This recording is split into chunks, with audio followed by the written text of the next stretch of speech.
Hi friends, வாங்க இன்றைக்கி சுரக்காய் வச்சு சுரக்காய் பொரியல் எப்படி செய்யுதுன்னு சொல்லிட்டு பார்க்கலாம். நம்ம எப்பவுமே சுரக்காய் வச்சு சாம்பார், சுரக்காய் கூட்டு தான் செய்வோம். இதிலெல்லாம் யார் பொரியல் செய்வாங்கன்னு சொல்லிட்டு நம்ம நினச்சிருப்போம். ஆனால் இந்த மாதிரி பொரியல் செஞ்சு சாப்பிட்டு பாருங்கள், நல்லா சூப்பராக இருக்கும். பிடிக்காதவங்க கூட நல்லா விரும்பி சாப்பிடுவாங்க. நல்லா தோல் சீவிட்டு எனக்கு பிஞ்சி சுரக்காயே கிடச்சிது. அதனால் விதையோடு கட் பண்ணி எடுத்து வச்சுருக்கேன். ஒரு பெரிய வெங்காயம், 2 வரமிளகாய், கொத்தமல்லி, கருவேப்பிலை எடுத்து வச்சுருக்கேன். எனக்கு பச்சை நிலக்கடலை இருந்துச்சு, அதை தோல் விரித்து நல்லா ஒரு வானிலையில் போட்டு நல்லா வறுத்து எடுத்துக்கலாம். நம்ம காரத்துக்கு தகுந்தால் இது கூடயே வரமிளகாயும் சேர்த்து நம்ம நல்லா வறுத்து எடுத்துக்கலாம். சுரக்காயில் நிறைய விட்டமின் இருக்குது. இது சாப்பிட்றதுனால இதய பிரச்சனையும் சரியாகும்.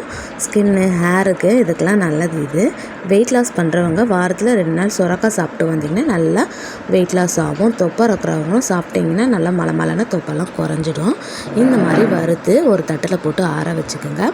ஒரு கடாய் வச்சு 2 ஸ்பூன் ஆயில் விட்டுக்கலாம். கடுகு, சோம்பு தாளிச்சிக்கலாம். ஒரு கொத்து கருவேப்பிலை எடுத்து வச்சுருக்கேன், அதையும் இதோடு போட்டு தாளிச்சிக்கலாம். 2 வரமிளகாய் தாளிச்சிக்கலாம்.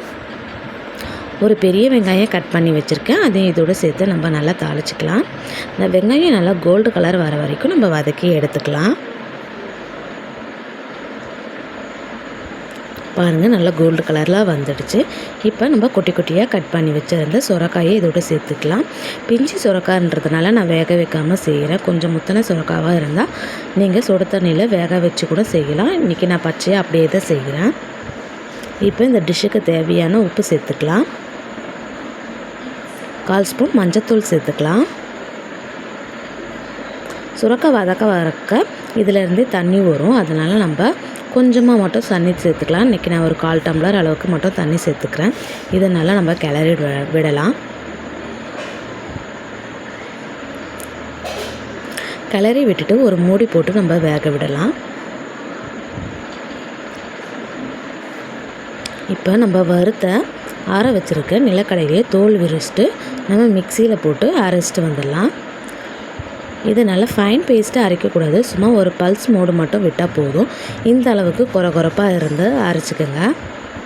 பாருங்கள், இந்த அளவுக்கு இருக்கணும், ரொம்ப நைஸாகவும் நம்ம அரைக்கக்கூடாது. இப்போ சுரக்காய் வெந்துடுச்சான்னு சொல்லிட்டு பார்க்கலாம்.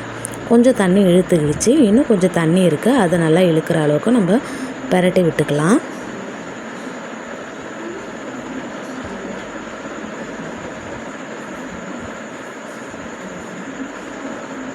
நல்லா நீர் சத்து நிறைந்த காய், வெயில் நல்லா இந்த மாதிரி நல்லா சுரக்காய் கிடைச்சா இந்த மாதிரி செஞ்சு சாப்பிடுங்க. இப்போ நல்லா தண்ணியெலாம் இழுத்துக்கிச்சு. இப்போ நம்ம வறுத்து அரைச்சி வச்ச நிலக்கடலையும் வரமிளகாயும் இதில் சேர்த்துக்கலாம். இது சேர்த்து ரொம்ப நேரம் கிளறக்கூடாது, கொஞ்சமாக கிளறணும். ஏன்னா அதிக நேரம் கிளறினீங்கன்னா நிலக்கடலை குழஞ்சிடும்.